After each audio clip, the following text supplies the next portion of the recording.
ఈనాటి లోతైన అధ్యయనానికి స్వాగతం. నమస్కారం. ఈరోజు మనం ఒక విశేషమైన క్రమశిక్షణా విధానాన్ని పరిశీలించబోతున్నాం. త్రిపిటకాలలోని ప్రాచీన పాలీ గ్రంథాలు మన మనసును అర్థం చేసుకునే సరికొత్త మార్గాన్ని చూపిస్తాయి. అవునండి. ముఖ్యంగా విముక్తిమగ్గ అనే అద్భుతమైన గ్రంథం ఆధారంగా ఈరోజు మనం చర్చిద్దాం. ఈ అధ్యయనంలో మన ప్రధాన లక్ష్యం ఏకాసనికంగా అనే ఒక ప్రాచీన నియమం గురించి తెలుసుకోవడం. పాలీ భాషలో ఏకాసనికంగా అంటే ఒకే కూర్చుని తినే పద్ధతి. అంటే ఒకే ఆసనంలో భోజనం ముగించడం. వినడానికి ఇది కేవలం భౌతికమైన ఆహారానికి సంబంధించిన నియమంలాగా అనిపిస్తోంది కదా? పైకి అలాగే కనిపిస్తుంది. కానీ కొంచెం లోతుగా పరిశీలిస్తే ఇది అంతిమంగా మన మనస్కు ఎలా శిక్షణ ఇస్తుందో అర్థమవుతుంది. అంటే భౌతికమైన ఆహారాన్ని నియంత్రించడం ద్వారా మనసులోని అంతులేని కోరికలకు కళ్లం వేయడమన్నమాట. ఖచ్చితంగా. ఆహారమనేది మనిషికి అత్యంత ప్రాథమికమైన అవసరం. ఆ అవసరాన్ని ఒక పద్ధతిలో ఉంచడం ద్వారా మనసును ఒక అద్భుతమైన క్రమశిక్షణలోకి తీసుకురావడమే ఈ నియమం వెనుకున్న తత్వం. మరి ఈ నియమాన్ని ఎలా స్వీకరిస్తారో ముందుగా మాట్లాడుకుందాం.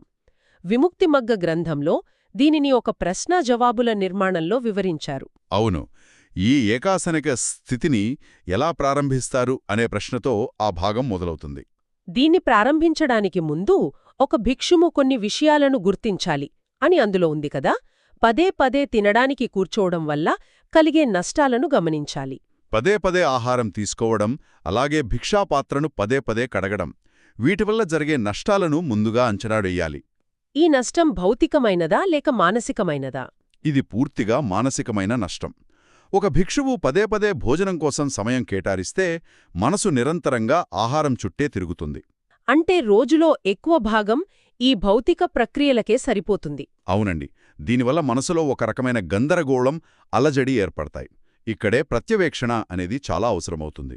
ఈ ప్రత్యవేక్షణ అనే పదం చాలా ఆసక్తికరంగా ఉంది. ఈ పదే పదే తినే ప్రక్రియలో భిక్షువు తనను తాను ఎలా ప్రత్యవేక్షణ చేసుకుంటాడు? ప్రత్యావేక్షణ అంటే నిశ్చితమైన స్వీయ పరిశీలన, తన ప్రవర్తనను ఎప్పటికప్పుడు గమనించుకోవడం. తన ధ్యానానికి ఆహారం ఎలా ఆటంకం కలిగిస్తోందో గమనించడం. ఖచ్చితంగా. పదే పదే తినే అలవాటు సమయాన్ని ఎలా హరించివేస్తోందో, మనసును రుచుల పట్ల ఎలా బానిసగా మారుస్తోందో భిక్షువు స్పష్టంగా చూస్తాడు. ఈ భౌతిక ప్రక్రియల వల్ల కలిగే మానసిక అలసటను అర్థం చేసుకుంటాడు. ఆ అవగాహన వచ్చిన తర్వాతే పాత అలవాటును వదిలిపెట్టడానికి సరైన మానసిక భూమిక ఏర్పడుతుంది. అప్పుడే ఆ భిక్షువు ఒక లాంఛనప్రాయమైన ప్రతిజ్ఞ చేస్తాడు కదా. ఆ వాక్యం ప్రాచీన గ్రంథంలో ఉన్నది ఉన్నట్లుగా చూస్తే చాలా దృఢంగా ఉంటుంది. అవును.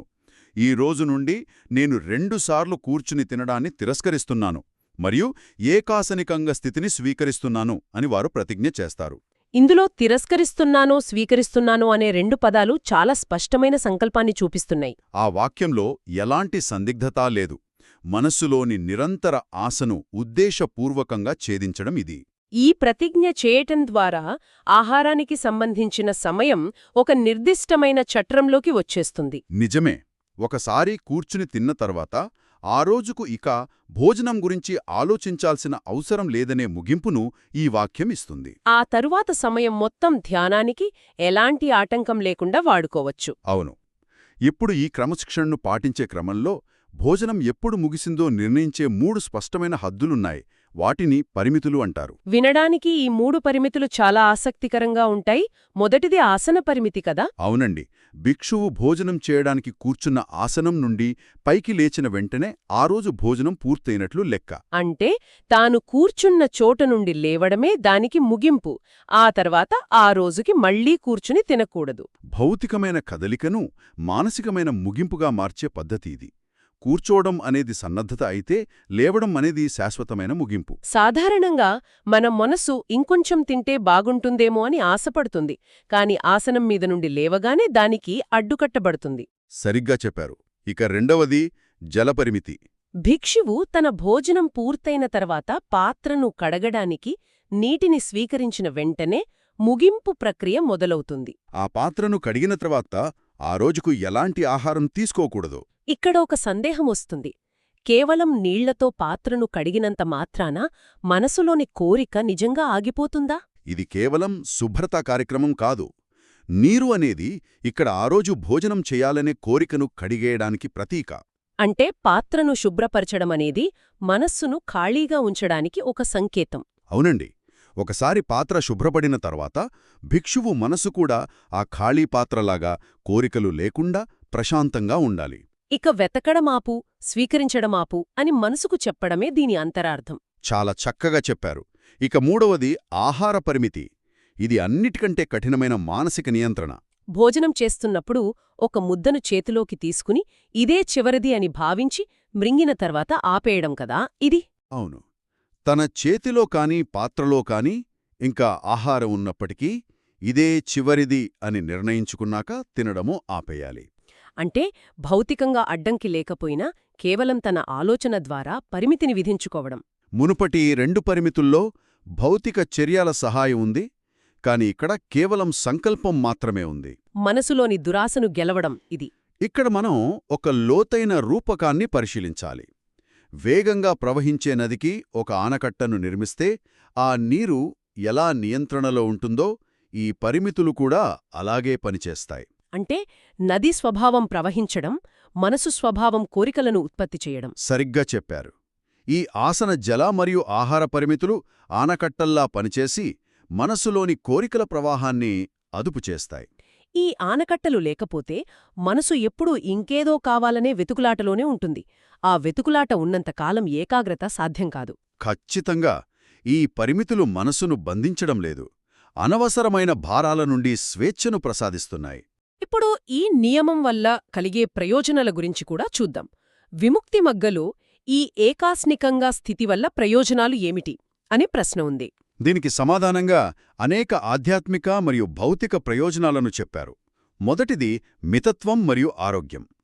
ఒకేసారి కూర్చుని తినడం వల్ల మరీ ఎక్కువగా లేదా మరీ తక్కువగా తినడం జరగదు. శరీరానికి ఎంత అవసరమో అంతే తీసుకుంటారు. ఈ మితత్వం వల్ల అనారోగ్యాలు లేకుండా శారీరక సౌకర్యంతో ఉండవచ్చు. కాని ఒకే పూట తినడం వల్ల దేహం నీరసించిపోదా అనిపించవచ్చు. ధ్యానానికి శక్తి ఎలా వస్తుంది? దీని ఉద్దేశం దేహాన్ని కష్టపెట్టడం కాదు. ఒకసారి కూర్చున్నప్పుడు ఆ రోజుకు సరిపడా ఆహారాన్ని తీసుకుంటారు. అంటే జీర్ణ వ్యవస్థపై అతిగా భారం పడదు. శరీరంలో ఒక రకమైన తేలికదనం ఉంటుంది. అవునండి. ఆ తేలికదనం ధ్యానానికి అనుకూలంగా ఉంటుంది. ఇది రెండవ ప్రయోజనమైన సమర్థతను ఇస్తుంది. పదే పదే తినడం వల్ల వచ్చే బద్ధకం ఇక్కడ ఉండదు. పదే పదే ఆహారం కోసం వెతకాల్సిన అవసరం లేకపోవడం వల్ల సమయం ఆదా అవుతుంది, ఏకాగ్రత పెరుగుతుంది. ఈ క్రమశిక్షణను మూలగ్రంథాలలో ఒక ప్రక్షాళన చేసే ప్రక్రియగా కూడా వర్ణించారు కదా? అవును. మాలిన్యాలను తొలగించే చర్య ఇది. ఇదొక సత్పురుషుల ఆచరణ అని బుద్ధులు ప్రశంసించారు అని త్రిపిటికాలు చెబుతున్నాయి. మనలోని అవాంఛిత కోరికలను చెరిపివేయటమిది. ఇంకో ముఖ్యమైన ప్రయోజనం కూడా ఉంది కదా, దురాశ నుండి విముక్తి.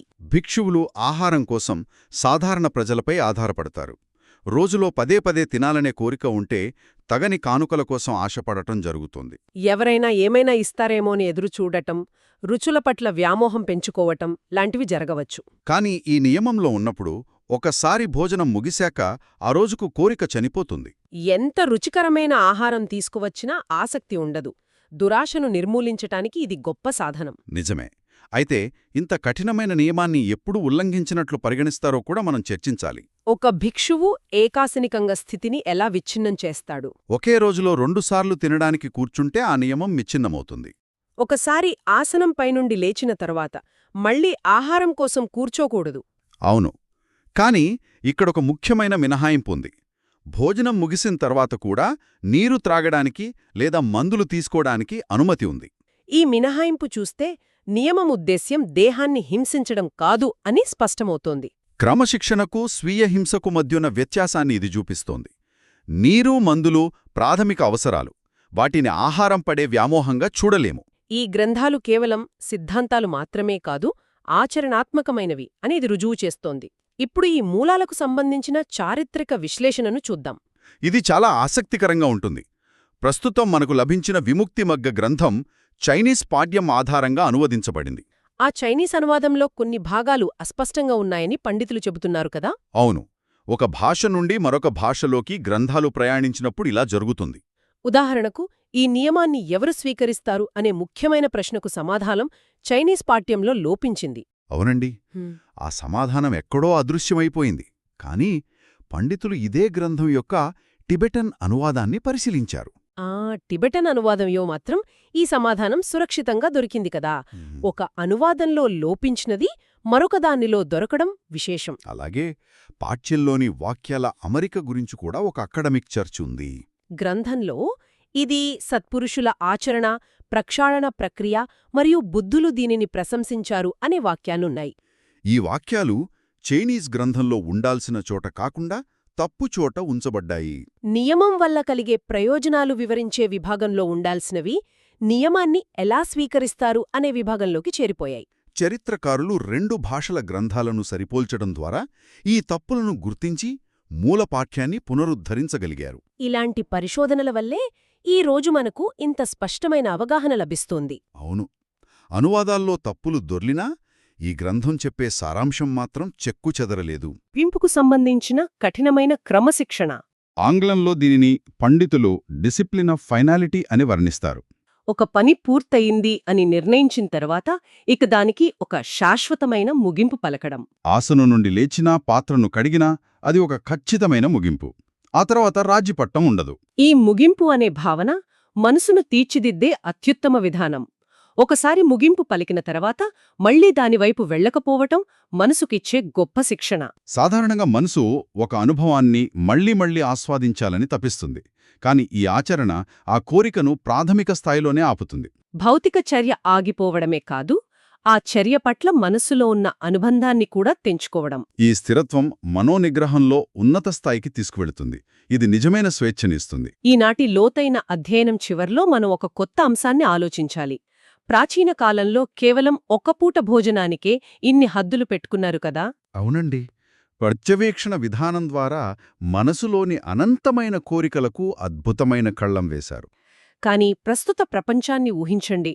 సమాచారం, వస్తువులు, వినోదం అన్నీ నిరంతరంగా లభిస్తున్నాయి. ఇలాంటి సమయంలో మనసుకి ముగింపు పలకడం సాధ్యమేనా? ఇది చాలా లోతైన ఆలోచన. ప్రతిదీ అపరిమితంగా దొరికే కాలమిది. రోజంతా ఇంకేదో కావాలి, చూడాలి అనే ఈ నిరంతర తపనకు మనం ఏ ఆసనంపై నుండి లేచి ముగింపు పలకగలం? భౌతికంగా తినటమాపడం కంటే ఈ మానసిక వినియోగానికి ఎక్కడో ఒక చోట స్వచ్ఛందంగా ఆనకట్ట కట్టడమే నేటి అసలైన క్రమశిక్షణ అనిపిస్తుంది. అవును, మన అంతర్గత స్వేచ్ఛ కోసం మనం గీసుకోవాల్సిన ఆ సరికొత్త హద్దులేమిటో ప్రతి ఒక్కరూ ఆలోచించాలి. ఈ అపరిమితమైన ఆలోచన మనందరికీ అవసరం. ప్రాచీన త్రిపిటకాల ఆధారంగా విముక్తి మగ్గందించిన ఈ జ్ఞానంతో ఈనాటి మన లోతైన విశ్లేషణను ఇక్కడితో ముగిద్దాం. మరొక అధ్యాయంతో మళ్ళీ కలుద్దాం.